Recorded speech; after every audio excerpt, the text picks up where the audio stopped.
I wanted to shoot a quick video to talk about step 27 in the Victory Tank tutorial. This would be view B. We've just sewn the neckline and one side of the back slit on step 26, and we are moving to step 27, pulling out the back strap and inserting it into the other side. Now we're going to go ahead and flip the bodice to the right side. First pulling out the back strap. We're going to flip the lining towards the inside.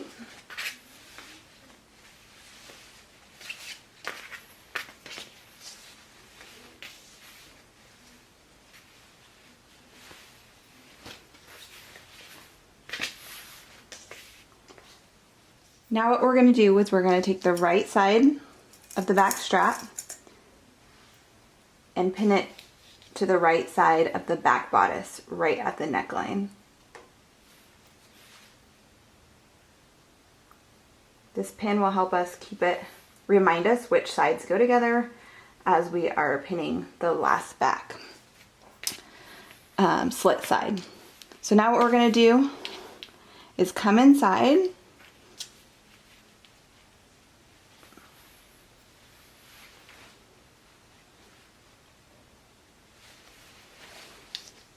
and pin the bodice, back bodice main to the back bodice lining at the back slit from the neck all the way to the slit. Now you have the center back slit all pinned. Just a reminder to sew all the way down and stop right at the notch and where the center back seam stitching ends. And if you stitch exactly to that point, you won't have any puckers at this junction.